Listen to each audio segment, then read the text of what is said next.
मंडळी नमस्कार. पुणे शहराच्या गर्दीतून वाट काढत मी आजचा प्रवास सुरू केला पाबे घाटाच्या दिशेने. पाबे घाट नेहमीप्रमाणेच सुंदर व आकर्षक दिसत होता. पुढे आल्यावर वेल्हेगाव लागलं. काही वेळ तोरणा किल्ल्याकडे पाहत तर काही वेळ तोरणा किल्ल्याला वळसा घालत मी माझा प्रवास सुरू ठेवला आणि पोहोचलो या सुंदर ठिकाणी. एरवी पावसाळ्यात माणसांच्या गर्दीत हरवलेले हे सुंदर ठिकाण अशात मात्र एकाकी पडलेलं पाहायला मिळालं. या सुंदर ठिकाणाची रजा घेत मी माझा पुढे प्रवास चालू ठेवला आणि पोहोचलो पुणे जिल्ह्यातील शेवटच्या 2 गावांमध्ये, ज्या ठिकाणी सुंदर व मन प्रसन्न करणारा निसर्ग आपल्या स्वागतास उभा होता. तर चला या व्हिडिओच्या माध्यमातून करूया या निसर्गरम्य परिसराची सफर.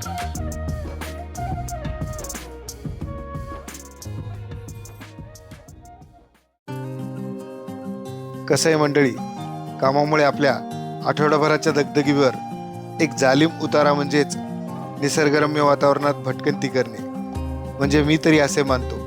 त्यामुळे तुमच्या व माझ्यासारखे फिरस्ते आठवडा अखेर निसर्गरम्य जागेच्या शोधात असतात. साधारण तासाभराच्या प्रवासानंतर मी या निसर्गरम्य वेल्हे गावात पोहोचलो. इथे आल्यावर छत्रपती शिवरायांनी जो किल्ला स्वराज्यात सामील करून स्वराज्याचे तोरण बांधले असा प्रचंड गड म्हणजेच तोरणा किल्ला दृष्टिक्षेपात पडतो. वेल्हा हे गाव ओलांडून पुढे आल्यावर गुंजवणी धरण आपले लक्ष वेधून घेतो.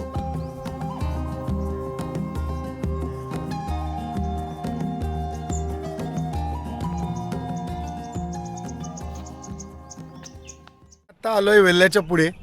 वेल्हा ते मडेघाट जो रोड आहे त्या रोडवर मी आहे आणि आता आपण या साईडचा जो भाग आहे तो एक्सप्लोअर करणार आहोत. तर आपण निघालेलो आहोत आज बोपे आणि कुंबळे या गावाच्या ठिकाणी, तर जे की पुणे जिल्ह्यातली शेवटची गावं आहेत. तर बघूया तिथला परिसर कसा आहे आणि काय काय तिथे बघण्यासारखं आहे. तोरणा किल्ल्याला वळसा घालून जाणारा हा रस्ता खूप शांत व निसर्गरम्य आहे.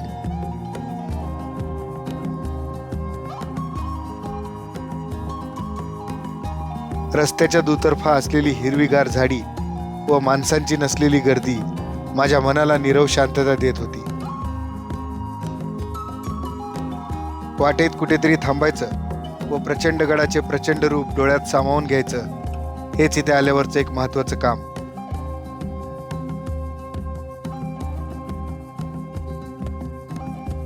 पुढे काही वेळातच मी केळद या गावी पोहोचलो.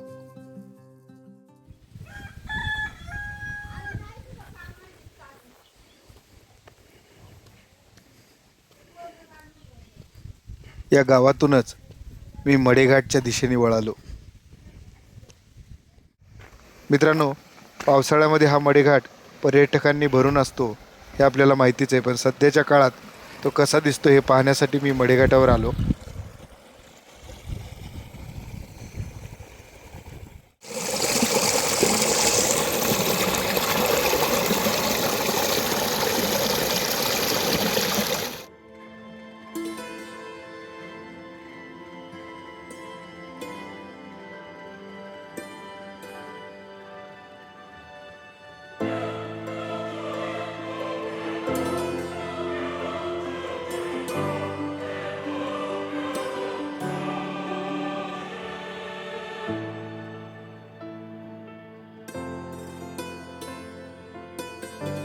मडेघाटाचा निरोप घेतला व पुढच्या प्रवासाला सुरुवात केली.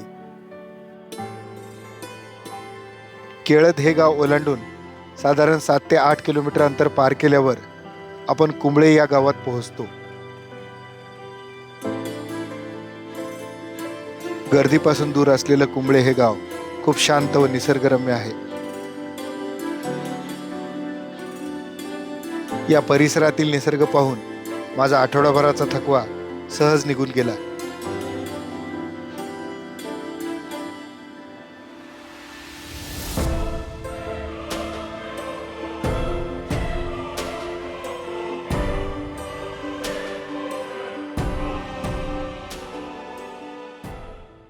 मित्रांनो, मी आता कुंबळे गावामध्ये आलेलो आहे. कुंबळे आणि बोपे हे पुणे जिल्ह्यातील सगळ्यात शेवटचे गाव आहेत 2, जे की भोर तालुक्यात येतात. तर बघा इथे आल्यावर एकदम शांतता आहे, काही गर्दी नाही आहे, एकदम भारी वाटते. आणि भाटघर धरणाचे जे पात्र आहे, जे आपण एका व्हिडिओमध्ये बघितलं होतं की ते भुतोंडेपर्यंत पोचतं, तेच पात्र काही भाग इकडे येतो. तर हा सगळा वेळवंड खोऱ्याचा भाग आहे आणि खूप मस्त वाटते इथे. तिकडे तो एक पूल दिसतोय, त्या पुलावर पण मी आता जाणार आहे. तर सगळ्यात शेवटचं गाव या बाजूला म्हटलं तर बोपे आहे आणि इथे जर म्हटलं तर ते कुंबळे गाव आहे. आणि इकडनं आपल्याला खाली कोकणामध्ये जायला एक पायवाट आहे गोप्या घाटद्वारे. तर बरीचशी लोक जी शिवतरगडला जातात गोप्या घाट मार्गे, तर त्या रूटचा वापर करतात. कुंबळेगाव परिसरात थोडा वेळ घालवल्यानंतर बोपेगावकडे जाणारा रस्ता पकडला. कुंबळेगावच्या थोडेसे अलीकड उजव्या हाताला ही बोपेगावची कमान आपल्याला पाहायला मिळते. या कमानीतून आत येताच पुढे आल्यावर भाटघर धरणाच्या बॅकवॉटरवर बांधलेला बोपेगावचा हा ब्रिज आपल्याला पाहायला मिळतो. या पुलावर उभं राहून भाटघर धरणाचा हा शेवटचा टप्पा आपल्याला खूप छान पद्धतीने पाहायला मिळतो.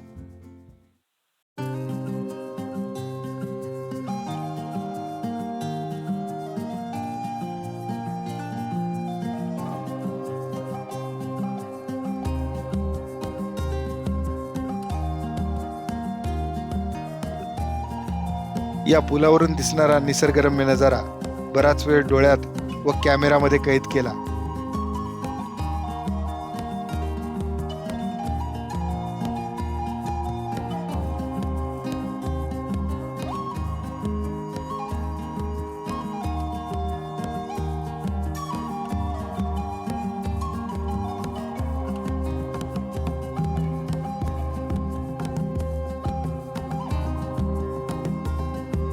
या पुलापासून निघालेला पुढचा रस्ता फारच वाईट परिस्थितीत दिसला.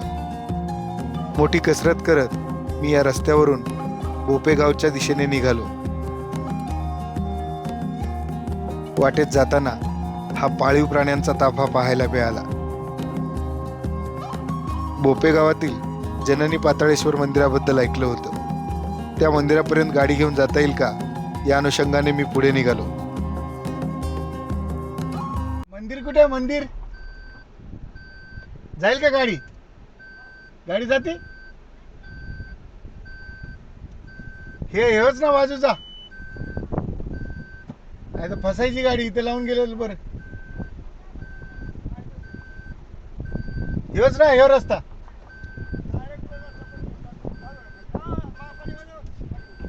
खड्डा आहे का? खड्डा आहे तिथं. गावच्या वेशीवर पोहोचताच काही गावकऱ्यांकडून मंदिराकडे जाणारा रस्ता विचारला. पुणे जिल्ह्याचा हा शेवटचा भाग असल्यामुळे यापुढे रस्ता कसा आहे व शेवट कुठपर्यंत आहे याची माहिती नव्हती. त्यामुळे येथील एका काकांना घेऊन मी पुढे निघालो. अच्छा. पुढे जाण्याआधी या गावच्या वेशीवर असलेली ही शाळा पाहण्याचा मला मोह आवरला नाही. जिल्हा परिषद प्राथमिक शाळा. मित्रांनो बघा, एकदम पुणे जिल्ह्याच्या शेवटच्या टोकावर या डोंगराच्या पायथ्याला ही शाळा आहे. कमाल करायला पाहिजे इथल्या विद्यार्थ्यांची, इथे शिकतात खरंच. बघा हे बोपे. मित्रांनो, एवढ्या दुर्गम भागात येऊन मुलांना शिक्षण देणाऱ्या शिक्षकांना खरंच मनापासून सलाम. पाताळेश्वर मंदिरापर्यंत जाणारा पुढचा रस्ता असाच खडकाळ आहे अशी माहिती काकांकडून मिळाली.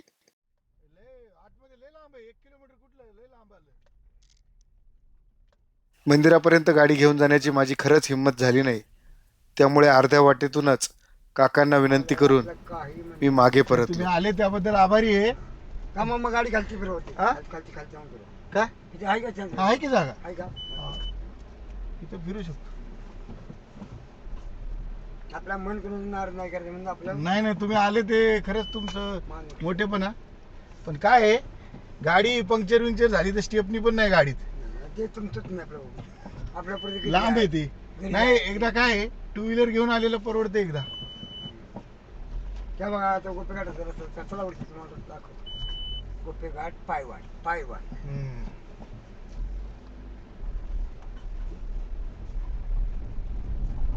इथे 2 मिनिटं थांबा.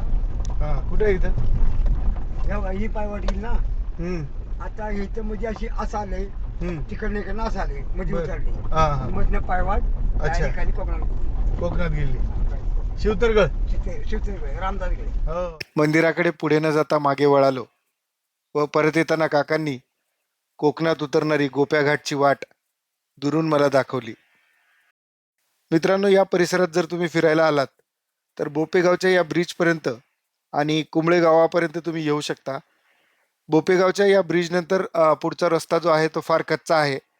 त्यामुळे आपल्या गाडीला जर काही दुखापत झाली तर इथे मदत मिळणे थोडंसं कठीण जाईल. त्यामुळे मी पुढं जायची खरंच रिस्क नाही घेतली आणि काकांना सांगून मी परत वापस आपल्या पुण्याच्या रस्त्याला लागलो. तर असा हा माझा प्रवास बोपे व कुंबळे गावातील संपन्न झाला. तुम्हाला हा प्रवास कसा वाटला? तुमच्या प्रतिक्रिया मला नक्की कळवा.